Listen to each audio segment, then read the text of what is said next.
नदी के किनारे दो बहनें रहती थीं, सीमा और राधा। सीमा का जीवन शुरू से ही कठिनाइयों से भरा हुआ था। उसका पति कई महीनों से बीमार पड़ा रहता था, जिसके कारण घर की सारी जिम्मेदारी पूरी तरह उसके कंधों पर आ गई थी।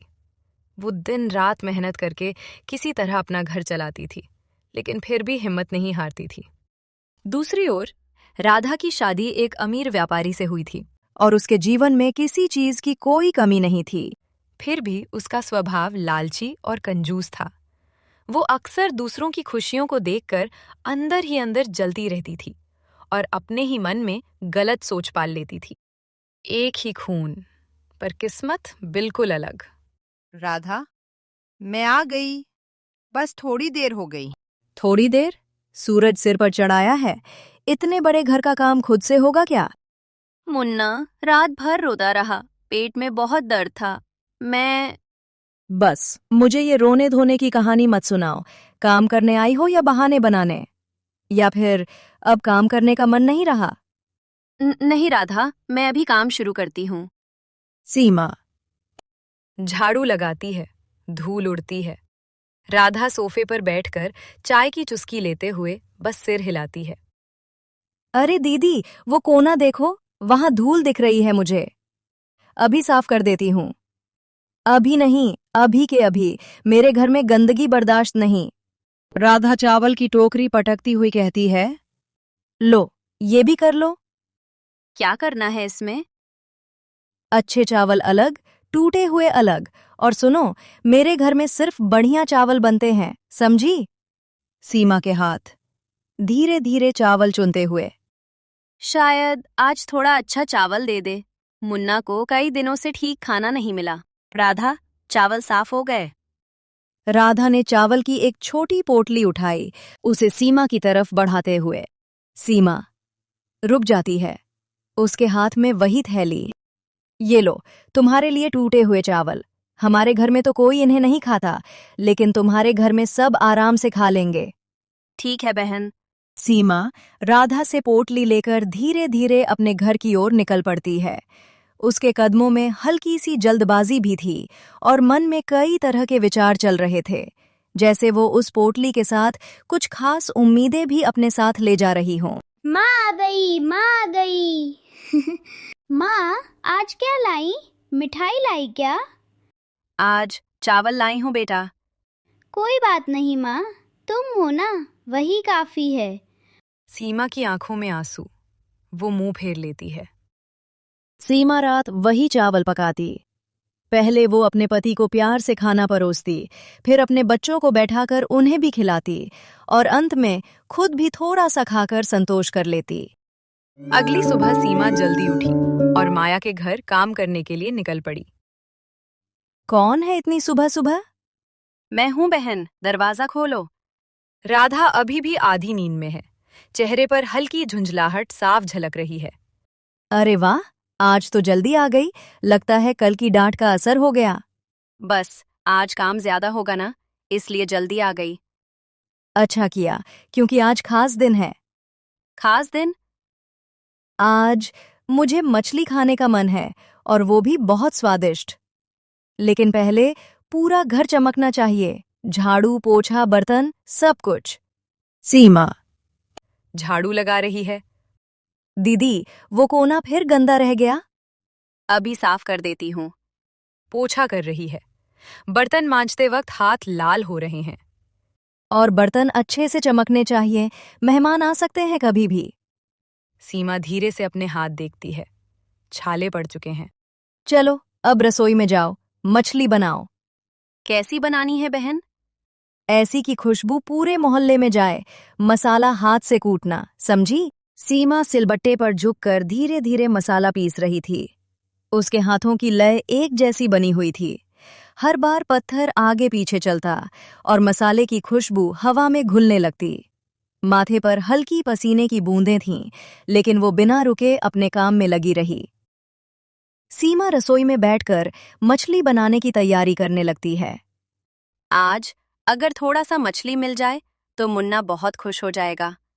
तेल गरम, मसाले चटकते, मछली तली जा रही है। पूरा घर खुशबू से भर जाता है। वाह, ये हुई ना बात। आज तो मेरे पति उंगलियां चाटते रह जाएंगे। राधा थाली में खाना परोसती है और अपने पति के साथ बैठकर भोजन करने लगती है। आज खाना किसने बनाया?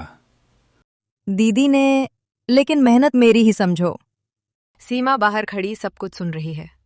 उसकी आंखों में एक छोटी सी उम्मीद चमक रही है। राधा, अगर थोड़ा सा। वो अपनी बात पूरी भी नहीं कर पाती तभी माया अचानक आकर बोल पड़ती है। रुको दीदी, ये लो तुम्हारे लिए खास कल का बचा हुआ खाना है, गर्म करके खा लेना। ठीक है बहन। सीमा की आंखों में हल्की सी चमक उभर आती है, जैसे कोई छोटी सी उम्मीद धीरे धीरे जाग रही हो। सीमा पोटली को संभालकर अपने हाथ में पकड़ती है। एक पल के लिए पीछे मुड़कर देखती है, फिर चुपचाप अपने घर की ओर निकल पड़ती है। माँ, आज क्या लाई? ये खाना है बेटा। मछली भी है? सीमा चुप, बस सिर हिलाती है। नहीं। मुन्ना चुप हो जाता है, लेकिन मुस्कुराने की कोशिश करता है। कोई बात नहीं माँ, कल सही। दिन इसी तरह बीतने लगे। सीमा रोज राधा के घर काम करने जाती और बदले में माया उसे रात का बचा हुआ खाना दे देती। सुनो दीदी, कल सुबह जल्दी आना। क्यों बहन? कल हमारे घर बड़ा आयोजन है। मेरे पति को व्यापार में बहुत लाभ हुआ है। बहुत सारे मेहमान आएंगे, मिठाइयाँ, पकवान, सब कुछ बनेगा और सारा काम तुम करोगी। ठीक है बहन, जैसा तुम ठीक समझो मैं वैसा ही करूंगी। जो भी काम होगा उसे मैं पूरी लगन और ईमानदारी से पूरा करूंगी। हल्की ठंडी हवा, सूरज निकल रहा है। सीमा जल्दी जल्दी घर का काम निपटा रही है। बर्तन रख रही है, चूल्हा बुझा रही है, कपड़े समेट रही है। सीमा दरवाजा खोलकर जल्दी बाहर निकलने लगती है। मामा, रुकिए। माँ, आप इतनी सुबह सुबह कहाँ जा रही हो? आप तो रोज मौसी के घर 9 बजे जाती हो, आज इतनी जल्दी क्यों? वो बेटा, आज तेरे मौसा के घर बड़ा काम है। कैसा काम माँ? तेरे मौसा को व्यापार में बहुत बड़ा मुनाफा हुआ है, इसलिए उनके घर आज पूजा रखी गई है। सच माँ? तो बहुत सारे लोग आएंगे, मिठाइयाँ भी बनेंगी? हाँ बेटा, बहुत सारी। तो मौसी ने हमें भी बुलाया होगा ना? मैं भी चलूँ आपके साथ? नहीं बेटा। क्यों माँ? तेरे पापा की तबीयत ठीक नहीं है। अगर तू मेरे साथ चला जाएगा तो वो घर पर अकेले हो जाएंगे। अच्छा, तो मैं पापा का ध्यान रखूंगा। लेकिन माँ, आप मेरे लिए मिठाई तो लाओ भी ना? हाँ बेटा, जरूर लाऊंगी। बस तू अच्छे से रहना और पापा की दवा समय से दे देना। ठीक है माँ, मैं आपका इंतजार करूंगा। जल्दी आना। हलवाई बड़े बड़े बर्तनों के बीच खड़े होकर व्यस्तता से काम कर रहे थे। कढ़ाइयों में मिठाइयाँ पक रही थीं और उनकी मीठी खुशबू पूरे माहौल में फैलती जा रही थी। अरे जल्दी जल्दी काम करो, मेहमान आने वाले हैं। सीमा अंदर प्रवेश करती है, सब कुछ देखकर रुक जाती है। इतना सारा खाना? अरे दीदी, खड़ी खड़ी क्या देख रही हो, जल्दी काम पर लगो। हाँ बहन, अभी करती हूँ। सीमा चुपचाप घर के कामों में लगी रहती, कभी झाड़ू लगाती, कभी फर्श पर पोछा करती और फिर बर्तनों को ध्यान से साफ करती जाती, जैसे हर काम वो पूरी लगन से निभा रही है। धीरे धीरे पूजा की शुरुआत होने लगी। राधा अच्छे कपड़े पहनकर सजी धजी पूरे साज सिंगार के साथ पूजा में आकर बैठ गई। गांव के सबसे प्रसिद्ध पंडित को बुलाया गया था और आसपास के सभी लोग भी वहां इकट्ठा हो गए थे। कुछ देर बाद पूजा समाप्त हुई। आंगन में चहल पहल बढ़ गई। मेहमान एक साथ खाने के लिए बैठने लगे। चारों ओर हलचल और खुशबू फैल गई और माहौल फिर से रौनक से भर उठा। पत्तलों में खाना सजाकर रखा गया और थोड़ी ही देर में पूरा गांव माया के घर के आंगन में बैठकर भोजन करने लगा। मीठी खीर की खुशबू और ताजे पकवानों की महक से पूरा माहौल भर गया था। हर तरफ लोगों की संतुष्टि झलक रही थी। धीरे धीरे सबने भोजन पूरा किया और एक एक करके अपने घरों की ओर लौटने लगे। कुछ समय बाद घर में सन्नाटा छा गया। मगर रसोई में अभी भी काफी खाना और मिठाइयां बची हुई थीं। काफी चीजें बच गई हैं, इन्हें समेटकर ठीक से रख दो और जो मिठाइयों के बर्तनों में नीचे बचा हुआ हिस्सा है उसे अलग कर देना। सीमा बिना कुछ बोले काम में लग गई। वो धीरे धीरे सारे बर्तन उठाकर रसोई में रखने लगी। उसके चेहरे पर थकान थी, पर उसने कोई शिकायत नहीं की।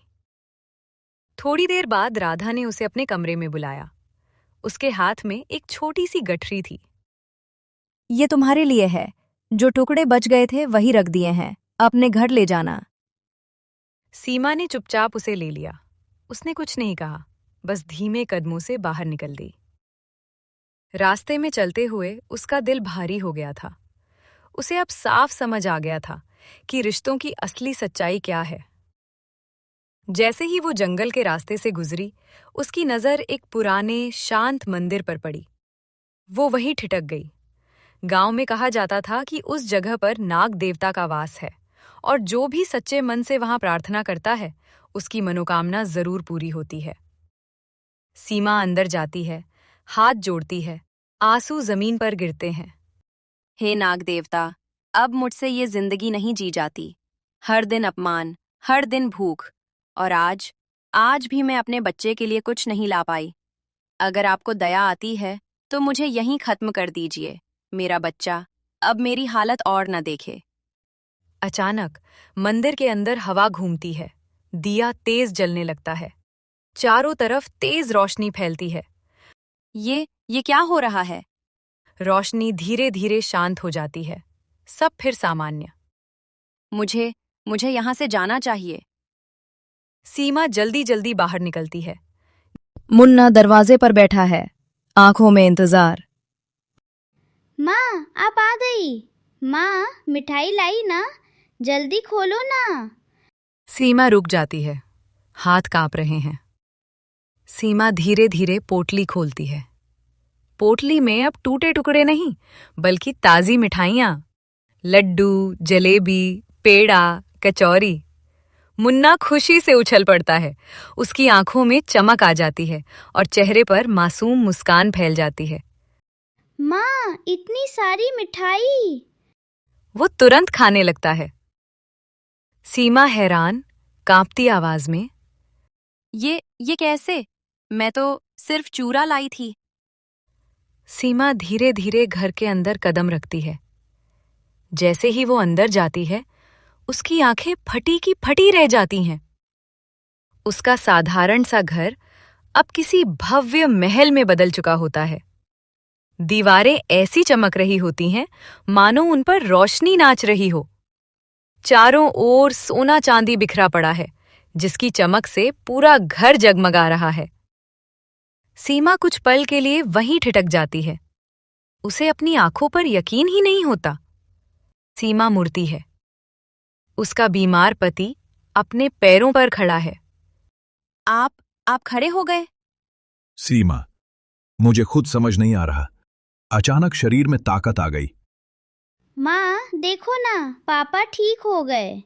सीमा आंखों में आंसू भरकर, कांपते हुए हाथ जोड़कर, हे नाग देवता, ये आपकी ही कृपा है ना?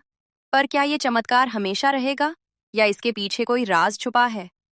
कहीं ऐसा तो नहीं कि इस खुशहाली की कोई कीमत चुकानी पड़ेगी? सीमा का नया घर, चमकता हुआ खुशहाल माहौल। पहले गरीबी, अब समृद्धि। सीमा का पति खड़ा है, चल रहा है, पूरी तरह स्वस्थ। सीमा, ये सब सच में हमारा ही घर है? हाँ, और ये सब नाग देवता की कृपा है। तुमने आखिर उनसे क्या मांगा था? मैंने उनसे कुछ नहीं मांगा, बस अपनी तकलीफ बता दी थी। सीमा के दिन अब सच में बदल चुके थे। पहले जहां उसके घर में तंगी और चिंता का माहौल रहता था, वहीं अब खुशियों की हल्की हल्की रोशनी फैलने लगी थी। उसके बच्चे अब पेट भरकर खाना खाते, साफ सुथरे और अच्छे कपड़े पहनते, और उनके चेहरों पर एक अलग ही चमक दिखाई देती थी। अगली सुबह राधा बेचैन होकर सोफे पर बैठी हुई गहरी सोच में डूबी है। उसके चेहरे पर चिंता साफ झलक रही है दीदी को गए 3 दिन हो गए, वो अब तक काम पर क्यों नहीं आई? ऐसा तो उसने पहले कभी नहीं किया। आखिर बात क्या हो सकती है? सब कुछ ठीक तो है ना? कहीं उसकी तबीयत खराब तो नहीं, या फिर कोई और परेशानी? रामू, अरे रामू जरा यहाँ आओ। कुछ ही पल में नौकर रामू दौड़ता हुआ आता है। रामू, तुम अभी के अभी सीमा के घर जाओ। और देखो कि वहां सब ठीक है या नहीं। 3 दिन से वो काम पर नहीं आई है, मुझे बहुत चिंता हो रही है। रामू सिर हिलाकर तुरंत जाने को तैयार हो जाता है और राधा की आंखों में चिंता अब भी साफ झलक रही होती है। रामू जब सीमा के घर पहुंचता है तो वहां का नजारा देखकर वो एक पल के लिए ठिठक जाता है। जहां पहले एक साधारण सा घर हुआ करता था, वहां अब एक आलीशान महल खड़ा दिखाई देता है। चमकती दीवारें, सजे हुए दरवाजे और चारों ओर फैली रौनक देखकर उसकी आंखें हैरानी से फैल जाती हैं। उसी वक्त उसे सीमा का पति घर से बाहर निकलता हुआ दिखता है, जैसे वो किसी काम पर जा रहा हो।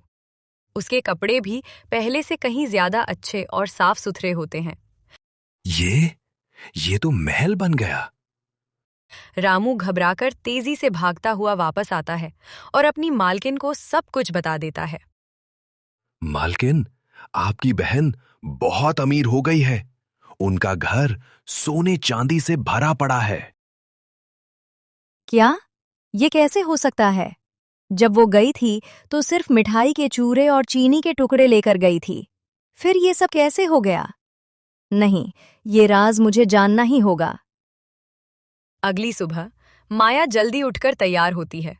उसके मन में अब भी वही सवाल घूम रहे होते हैं जो पूरी रात उसे सोने नहीं देते। अरे दीदी, तू काम पर नहीं आई? मैं तो चिंता में आ गई थी। बस अब जरूरत नहीं रही। राधा चारों तरफ देखते हुए, जलन छुपाते हुए। ये सब कैसे हुआ दीदी? नाग देवता की कृपा से। कैसे? सब सच सच बताओ। सीमा पूरा किस्सा बताती है। माया के दिमाग में लालच जागता है। राधा बिना देर किए सीधे अपने घर के लिए निकल पड़ती है। उसके कदम तेज हो जाते हैं, जैसे उसे किसी बात की जल्दी हो। रास्ते भर वो चुपचाप आगे बढ़ती रहती है और उसके मन में कई तरह के विचार चलते रहते हैं। अगर उसने किया तो मैं भी कर सकती हूँ और उससे भी ज्यादा पा सकती हूँ। राधा सीमा के घर आती है। राधा नकली आंसू बहा रही है। दीदी, मुझे माफ कर दो, मेरे घर की हालत खराब हो गई है। क्या हुआ बहन? मुझे अपने घर काम पर रख लो। जैसे तुम करती थी वैसे मैं कर लूंगी। ठीक है, अगर तेरा मन है। राधा काम कर रही है। झाड़ू, पोछा, बर्तन, सब कुछ। शाम को सीमा ताजा खाना लाती है। ये लो राधा, ताजा खाना। नहीं, मुझे ये नहीं चाहिए। क्यों? मुझे वही दो जो मैं तुम्हें देती थी, बासी बचा हुआ खाना। लेकिन क्यों? बस वही दो। कई दिनों तक यही सिलसिला चलता रहता है। सीमा रोज राधा के घर पहुंचती है। सुबह से लेकर शाम तक वो झाड़ू पोछा करती, बर्तन धोती और घर के हर कोने को साफ सुथरा बनाती रहती है। दिन भर की थकान के बाद जब सूरज ढलने लगता है तो वो चुपचाप रसोई से बचा हुआ बासी खाना उठाती है और बिना कुछ कहे वहां से निकल जाती है। उसके चेहरे पर थकावट तो होती है, लेकिन साथ ही मन में कुछ चल रहा होता है, जैसे वो किसी मौके का इंतजार कर रही हो। हे नाग देवता, मैं बहुत दुखी हूँ। मेरे मन में अब कोई शांति नहीं बची। हर दिन बस अपमान और तकलीफ ही मिलती है। मेरी बहन मुझे रोज बासी खाना देती है, जैसे मैं कोई इंसान ही नहीं हूँ। उसके इस व्यवहार से मेरा दिल टूट गया है। अगर यही मेरी किस्मत है तो आप ही मुझे इस दुख से मुक्ति दिला दीजिए। मुझे डस लीजिए। अचानक मंदिर में गूंजती भारी आवाज। झूठी स्त्री। राधा कांप जाती है, चारों तरफ देखती है। मंदिर के अंदर रोशनी चमकती है। कौन है वहां? तू मुझे नहीं पहचानती? मैं वही हूं जिसने तेरी बहन की पुकार सुनी थी। नाग देवता। तू यहां दया मांगने नहीं, धोखा देने आई है। नहीं नहीं, मैं सच कह रही हूं। मैं बहुत दुखी हूं। चुप, तेरे दिल में सिर्फ लालच है। तूने अपनी ही बहन से जलन की, उसे तड़पते देखा और आज उसी का नाटक कर रही है। अगर यही तुम्हारी सच्ची इच्छा है तो मैं तुम्हें डस सकता हूं, लेकिन याद रखो, इसके बाद तुम्हारी जिंदगी यहीं समाप्त हो जाएगी। सोच समझकर फैसला करो। मुझे माफ कर दीजिए, मैं लालच में अंधी हो गई थी। अब तेरे कर्मों का फल मिलेगा। नहीं, मुझे माफ कर दीजिए। जिस दौलत पर तू इतराती थी वो अब राख बन जाएगी। राधा धीमे धीमे कदमों से अपने घर की ओर लौटती है। आंखों से आंसू लगातार बहते रहते हैं। हर कदम उसे भारी लगता है, जैसे दर्द ने उसके पैरों को भी थाम लिया हो। उसका आलीशान घर अचानक हिलने लगता है। धीरे सब कुछ बदलने लगता है। सोना चांदी साधारण पत्थरों में बदलने लगता है। कीमती गहने मिट्टी में बदल जाते हैं। भव्य महल फिर से एक टूटी फूटी झोंपड़ी बन जाता है। राधा घर के बाहर खड़ी ये सब अपनी आंखों के सामने होते देख रही है। उसकी हैरानी और डर साफ दिखाई दे रहा है। नहीं, ये क्या हो रहा है? राधा, ये सब क्या किया तुमने? मैं तो बस अमीर बनना चाहती थी। इसी लालच में मैंने ये सब कर डाला। मैंने कहा था ना, लालच मत करो। आज तुम्हारी वजह से हमारा सब कुछ खत्म हो गया। काश मैंने अपनी बहन से जलन न की होती। मुझे माफ कर दे बहन। आज मेरी ईर्ष्या और लालच की वजह से मैंने अपना सब कुछ खो दिया। जो भी मेरे पास था सब उजड़ गया। जिस दिल में लालच और जलन होती है, वहां सुख ज्यादा देर तक टिक नहीं पाता। बेस्ट बड़ी, आपको हमारी ये कहानी पसंद आई हो तो वीडियो को लाइक जरूर करें और ऐसे ही दिलचस्प कहानियाँ देखने के लिए हमारे चैनल को सब्सक्राइब करना ना भूलें। साथ ही नई वीडियो की अपडेट पाने के लिए बेल आइकन भी दबा दें। आपका धन्यवाद।